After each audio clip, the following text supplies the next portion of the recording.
Bacana News Entrevista.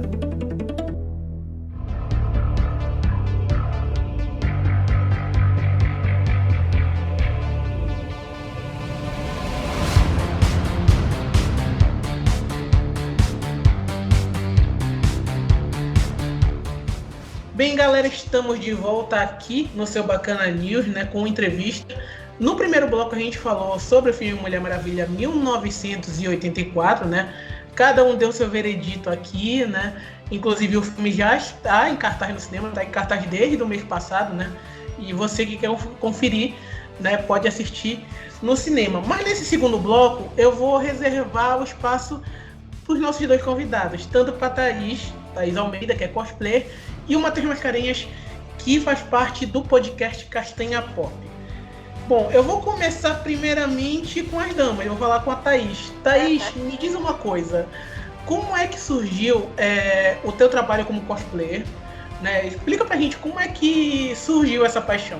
Bom, eu desde sempre, assim, desde muito pequenininha, desde os 5, 6 anos de idade, eu comecei esse contato, né, com as revistas em quadrinhos. Eu nunca vou me esquecer que a minha primeira HQ foi uma HQ do Batman, uma HQ que estava para recorte, numa caixinha de recorte da escola, e foi a HQ assim, que me fez aprender a ler, inclusive. Então, aí é o início de tudo, né? Eu tenho um irmão mais velho, ele é 5 anos mais velho que eu, então ele sempre gostou de super-heróis, sempre gostou de animações e animes também, sabe? Então acabou que, pela pouca diferença de idade, a gente acabou crescendo juntos, né? E eu acompanhava ele, gostava disso, até que em determinado ponto ali na minha adolescência, com uns 12, 13 anos, ele já não gostava mais e eu continuei. E foi justamente aí, em 2008, uma amiga, porque eu sou de Cascavel, interior do Paraná, e uma amiga surgiu com um convite para um evento de cosplays, um evento super pequeno, e estava na primeira edição, e na época eu acompanhava Naruto. E fiz um cosplay, fui pesquisar mais ou menos o que era cosplay. Foi bem numa época em que o cosplay ele começou a ser visto, né? Começou a se discutir o cosplay como o cosplayer em si uma tribo, principalmente lá em São Paulo. E eu lembro que na época todo mundo ficava, nossa, mas é se fantasiar, né? Você vai fantasiar, é um evento a fantasia. Pra não falar uma festa, a fantasia. E eu improvisei um cosplay com uma peruca dessas de carnaval mesmo, sabe? Essa peruca bem brilhosa, assim, bem ralinha. Improvisei um cosplay de Sakura e fui pro evento. E de lá pra cá, não parei. Acho que de 2008 a 2020, teve só em 2014 que eu não fiz cosplay, porque eu tava viajando, e 2012 e 2014 foram os únicos anos que eu não produzi nenhum cosplay. Em 2016, eu já gostava da Mulher Maravilha desde de criança. Em 2016, começaram a sair mais referências do traje dela em Batman vs Superman. Eu peguei as poucas referências que tinha e fiz o primeiro traje de cosplay da Mulher Maravilha.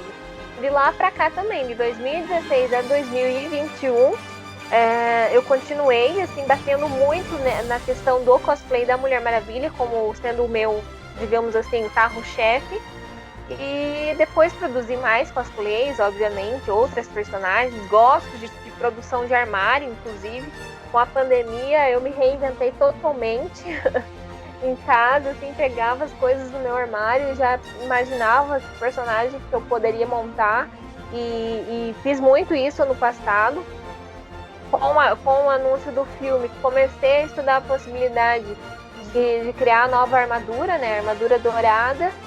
Peguei algumas referências, quase que o ano inteiro, o ano passado, eu fiquei em função dessa armadura, deu tudo certo. Na estreia do filme, inclusive, eu utilizei ela. Foi a estreia do filme e foi a estreia do meu cosplay.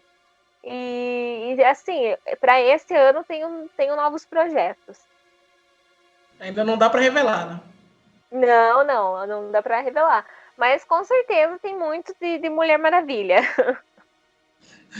Agora, o engraçado disso, Matheus Mascarenhas, a gente ouvindo a história da Thaís, vocês também fizeram um episódio, né, sobre Mulher Maravilha 1984, que teve uma presença especial, né? Sim, exatamente. Foi o nosso episódio final de temporada, que foi lançado justamente no final do ano passado. E nós trouxemos 2 cosplayers da Mulher Maravilha para conversar um pouquinho com a gente sobre o filme. A gente ouviu as histórias delas também sobre o cosplay. É muito bacana esse universo todo integrado da cultura pop, né? Agora me diga uma coisa, Matheus. Vocês fizeram esse último episódio da temporada, né? Como é que foi fazer esse episódio, principalmente, né? Não vou falar de quem foi a ideia, né? Mas como é que foi fazer esse episódio? E ele tá sendo o mais importante, né? Pra esse começo de Caixinha Pop, né? Exatamente. É o nosso episódio com mais reproduções até agora. É o episódio que nos deu mais visibilidade dentro do meio da internet. E fazer o Caixinha Pop é sempre uma coisa muito prazerosa. É sempre muito divertido gravar os episódios. Porque nós conversamos, nós montamos as pautas, né? Divergimos bastante na questão do conteúdo, né? Sou eu, Matheus Mascarenhas, Leandro Henrique, Jackson Tavares e Márcio Monteiro aqui com a gente, que participa ali do programa, e é sempre muito interessante ver como pensamentos tão diferentes, tão plurais, conseguem entrar numa narrativa coesa, eu acredito que é isso que o Caixinha Pop é, uma mistura de ideias ali, todas muito interessantes para fazer sobre o conteúdo. Antigamente, nosso episódio com mais destaque era o Cobra Kai, e ao final do ano se tornou o episódio da Mulher Maravilha. E foi sensacional gravar com as meninas, né, ter essa experiência do mundo cosplay também dentro do podcast e sobre que conteúdos nós podemos criar em cima disso. Então foi um episódio que passou por toda a questão da história da Mulher Maravilha, né, ali dos filmes, se a gente gostou, se a gente não gostou, se a gente considerou um filme, se a gente não considerou um filme. E foi muito divertido, foi muito dinâmico ter gravado esse episódio. Agora, o mais engraçado, Matheus, é que a gente fica falando, né? E eu vou até fazer uma consideração com a Thaís. Aí na região sul, né? Geralmente na região sul, sudeste, o pessoal cria muito conteúdo, né? Principalmente para outras regiões, né? Também assistirem, né? Queria até te fazer uma pergunta. Como é que tu vê, principalmente, essa questão da criação de conteúdo, né? Principalmente de região para região, né? Como é que tu vê essa questão? Então, eu vejo que, pelo menos aqui no Paraná, né? Agora que começou assim, a andar a passos largos a questão da produção de conteúdo. E nisso eu já puxo o meu nicho, né? Minha área de atuação, o campo ali geek, pop, cultura pop, enfim. Mas, por exemplo, cosplayers, né? Cosplayers, hoje a gente pega o cosplayer como um profissional mesmo, né? E bem 10 anos atrás, o cosplayer era visto como algo diferente e era muito mais para algo diferente ruim do que diferente bom. Um diferente que acaba influenciando pessoas, né? E é isso que o cosplayer hoje, ele é dessa forma como o cosplayer é visto hoje. Então, assim, São Paulo tá o point, assim, da galera que investe, que é criador de conteúdo, que dissemina, né, realmente a cultura cosplayer, mas aqui no Sul, principalmente aqui no Paraná, eu vejo que tá andando a passos largos. Matheus, e aqui no Pará, né? Sabe que também tem um desafio, né? Principalmente porque a região norte ela carece, né, de conteúdo assim, né, da cultura pop, cultura geek. Eu queria que tu falasse sobre isso. O Caixinha Pop nasceu também nesse contexto, que a gente conversando, nós entendemos que nós consumimos o conteúdo de fora do estado. A gente consumia bastante conteúdo de fora do estado, e a pergunta foi, o que está rolando aqui? O que tem gente falando aqui, por exemplo, da Mulher Maravilha, Cobra Kai, do The Boys? Não, vamos ouvir as pessoas daqui também. Então a criação do Caixinha Pop foi isso. Vamos ouvir as pessoas aqui do Pará, vamos ouvir as pessoas aqui de Belém conversando sobre o mundo pop, que é gigantesco, ou seja, dá para todo mundo falar sobre o assunto, tem bastante pano para manga, tem muito assunto para ser comentado, para ser avaliado. Então o Caixinha Pop ele nasce muito nesse sentido, sabe, Márcio? De vamos ouvir as pessoas daqui conversando sobre o assunto, que não precisa excluir as pessoas lá de fora também. Eu acho que são conteúdos sobre cultura pop, mas as pessoas são diferentes. Então a gente conversa aqui, a gente consome conteúdo de fora, mas é legal ter um referencial aqui na região também. Agora, é muito interessante a gente falar isso, porque todas as regiões do país, né, elas têm uma potencialidade, né, a falar de vários assuntos, né? E da questão da cultura geek, né, a gente fala do Pará e do Paraná, né, que está começando a ter conteúdos, né, voltados. Agora, a questão que eu pergunto para vocês, o que falta para a gente, digamos assim, poder ter que isso seja acessível para todo mundo, né, principalmente para a questão das outras regiões do país? Eu acho que é muito disso de consumir o conteúdo, né? Eu acho que as pessoas, elas têm que começar a pensar fora da curva, fora da caixa, né? Não deixar, não é uma ideia de exclusão, né? Ninguém quer excluir o conteúdo de fora. Não, é sim muito válido você procurar artistas de fora, de outras regiões, e você consumir aquele conteúdo para até de repente você aprender e começar a disseminar ali no meio que você vive. Muito válido, mas a questão é que a gente precisa tirar da nossa mente que sempre o de fora, sempre o outro é melhor do que o nosso, né? Do que o nosso regional. Eu vejo assim, quero muito conhecer o Belém, mas eu vejo muito aqui no Paraná, por exemplo. O Paraná começou agora, justamente, esse consumo de conteúdo de pessoas regionais, entendeu? Porque sempre vem muito de fora, assim. A gente cai naquele falso conceito de que o de fora é melhor, é mais atrativo, é o diferente. Quando que do nosso lado, né, a gente tem...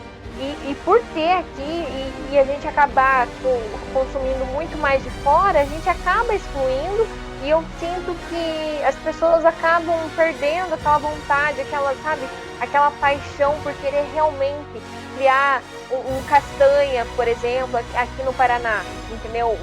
Ou em Santa Catarina, enfim. Eu acho que as pessoas devem começar a consumir conteúdo dos artistas locais, dos artistas regionais, entendeu? É a mesma coisa que grandes eventos que nós temos aqui no Brasil, querer trazer cosplayers de fora, quando na verdade aqui dentro mesmo, no nosso país, a gente tem tanto artista completo, né? Tanto artista bom, tanto artista referência. Então vamos começar a dar a preferência para quem está aqui, né, também com a gente, e não só os de fora. Eu acho que isso é muito importante também, além de consumir a questão do conteúdo regional, que eu acho isso essencial, né, a questão de todo mundo se unir. Eu vejo muito isso depois no futuro, dos produtores de conteúdo se juntando para deixar mais evidente, por exemplo, a questão do Norte, a questão do Nordeste, né, a questão do Sul, sempre unindo conteúdo, sempre se juntando para gerar conteúdo, e todo mundo se fortalecendo, todo mundo percebendo que não é uma competição, mas na verdade todo mundo pode participar desta grande criação de conteúdo no mundo pop, no mundo geek, no mundo nerd. Mas eu concordo com a Thaís, eu acho que é essencial o consumo do conteúdo regional, assim que a gente consegue montar uma base sólida e forte de conteúdo. Agora, galera, também agora a gente falando, né, a gente já tem um pouquinho de tempo ainda, eu vou passar para a Thaís, que eu vou citar um evento, inclusive, nacional, né, que é a CCXP, né? Você teve em 2019, né? Me diz uma coisa, como é que foi a sensação de ter ido para esse evento, né, que foi realizado lá em São Paulo, né? Em 2020, infelizmente, a gente teve a versão virtual, né, devido à questão da pandemia, né? Mas como é que foi lá em 2019? E principalmente, como é que foi ver pessoal de todo o país, praticamente, lá na Expo São Paulo? Olha, eu digo assim que eu tenho várias experiências, várias vivências, né, durante todos esses anos como cosplayer. Momentos muito, muito bons, momentos ruins também. Mas quando eu cheguei lá em 2019, eu fui pra ver a Gal mesmo, assim, fui na louca. E, nossa, gente, parece que você tá em outra atmosfera, né? É um evento diferente de tudo do que você já foi. É um evento gigantesco, com muita gente, muitos artistas, né? Muitas atrações, muitas marcas envolvidas, investindo, sabe? E com o bônus de que no aquário da Omelete eu fiquei lá, fiquei bem no cantinho, e a Gal entrou e ficou na minha frente. Eu tirei, eu comecei a chorar e a filmar e a gritar, e pra mim aquele momento tá assim, entre um dos momentos preferidos da minha vida. Então foi uma experiência surreal. Inclusive, Thaís, eu tava acompanhando, né?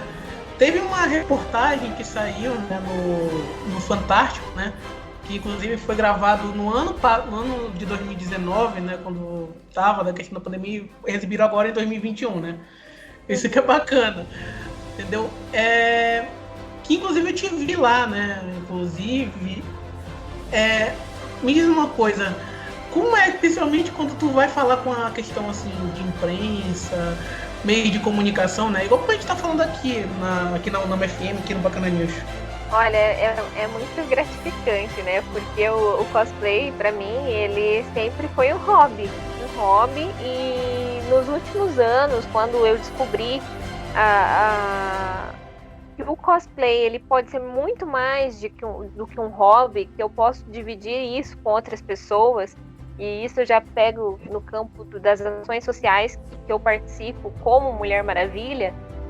Quando eu tenho a oportunidade de falar sobre isso, eu falo com muita paixão e com muita empolgação, entendeu? Não sei se vocês estão percebendo, mas é gratificante, entendeu? Você ter a liberdade, ter a oportunidade de você falar, né, em um meio de comunicação sobre algo que te traz tanto prazer, que te faz tão feliz, sabe?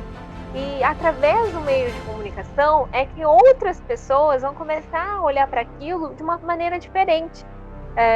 Essa matéria do Fantástico, por exemplo, foi em 2019. Eu lembro que eu estava voltando para Curitiba, eu estava no ônibus, depois de ter ido na CCXP, estava no ônibus retornando e o meu celular começa a tocar, o pessoal me mandando mensagem, eu sem entender, e o pessoal falando, você tá no Fantástico. E foi muito legal, porque naquela oportunidade eu falei sobre a Mulher Maravilha e a influência da Mulher Maravilha com o empoderamento feminino. E daí, na terça-feira, eu apareci no Globo Esporte também, lá de São Paulo, e o pessoal também, igualmente, sabe? Eu sem saber de nada e procurando a matéria na internet deixa eu ver. E agora, no ano passado, no finalzinho do ano passado, para a estreia do filme, eles fizeram novamente a exibição dessa matéria, com fragmentos, até no momento estava ali com a BK e estava com a Ju, né, nessa filmagem, e a gente passou de novo. Falei, gente, que legal, né? Como é bacana, porque eu não sabia que eu ia passar. As pessoas que me conhecem estavam assistindo e começaram a entrar em contato comigo para que eu visse. Foi uma emoção tremenda, né? Foi gratificante demais. Inclusive, eu vou dar até um abraço logo aqui, né? Aproveitando aqui a entrevista, né? Dar um abraço para a Daiane Abreu e para a Rebeca Vieira, né? A BK, né? Que você teve com ela. Que elas participaram, inclusive, do episódio da Mulher Maravilha, né? Inclusive, você pode ouvir no YouTube e no Spotify do Castanha Pop. E, Matheus Mascarenhas, a gente agora vai voltar da questão do Castanha Pop. A gente tem pouquíssimo tempo. Eu queria te perguntar uma coisa. O que o pessoal pode esperar para 2021? Com certeza, mais episódios, sempre daquele jeito descontraído, que nós gravamos, que nós falamos, que nós colocamos as informações sobre os filmes, sobre as séries. Nós já iniciamos o planejamento para a nossa segunda temporada em 2021. Então, o que eu posso dizer é que muitas coisas estão vindo por aí. A primeira, eu já posso falar aqui na entrevista, é que nós vamos iniciar a nossa temporada com os filmes Disney e Pixar. Então nós vamos conversar um pouquinho sobre a questão da Pixar, né? De como a importância do estúdio, sobre a importância dos filmes. Então, fiquem ligados no Caixinha Pop, em todas as plataformas de streaming e também no YouTube. Curte lá o Caixinha Pop. Agora eu queria aproveitar o momento, né? A gente está encerrando essa entrevista. Eu queria que cada um desse suas considerações finais. E, bom, vamos começar com o Matheus Mascarenhas. Matheus, pode falar com o público, o microfone é todo seu. Queria agradecer, Márcio, pelo convite da entrevista aqui no Bacana News, na 105.5, na MFM. Muito bacana sempre conversar contigo aqui. E falar para o público seguir o Caixinha Pop nas redes sociais, no Instagram, @Caixinha Pop, na página do Facebook, Caixinha Pop, no YouTube, Caixinha Pop, lá no Spotify também Caixinha Pop. Curte lá os nossos episódios muito malucos, muito legais, muito divertidos sobre cultura pop. Aqui na nossa região paraense, aqui em Belém do Pará, nós estamos comentando sobre esses assuntos. Se liga lá no Caixinha Pop. Bom, Thaís, você também participou aqui dessa entrevista. Muito obrigado aqui pela sua participação. E, bom, o microfone é todo seu. Pode fazer as suas considerações finais. Primeiramente, eu quero te agradecer, né, pelo convite para estar cedendo essa entrevista ao Bacana News. Foi muito gratificante, enriquecedor, principalmente porque antes, né, nos bastidores, a gente já estava ali trocando figurinha, estava conversando sobre o filme. Então, meu muito obrigada. Pode ter certeza que já ganhou um lugarzinho muito especial no meu coração. Vou continuar acompanhando. Ao Castanha Pop, já tinha visto o envolvimento das meninas, então assim, já tive uma simpatia enorme logo de cara. Confesso que ainda não escutei o podcast, mas vou procurar, porque eu acho que a gente tem que consumir mesmo conteúdo dos nossos amigos, né? E as meninas, eu tenho certeza que arrasaram muito, embora me pareça que elas já quase meteram ali um spoiler, mas a gente é humano, né? A gente é suscetível a esses pequenos spoilerzinhos. Mas é isso, muito obrigada ao Matheus também por toda a atenção, né? Toda a troca que a gente teve, principalmente ali nos bastidores, e aqui também na entrevista. Muito bacana, vou continuar acompanhando. E é isso, gente. Muito obrigada e fiquem com Deus. É isso mesmo, galera. E eu me despeço aqui do Bacana News, né? Você vai continuar conferindo as notícias do Pará, do Brasil e do mundo. E também você pode conferir essa entrevista aqui na Rádio Nama FM 105.5 Som da Amazônia. E também você pode conferir as notícias em bacana.news. Muito obrigado pela sua audiência e você continua com o seu Bacana News. Bacana News Entrevista.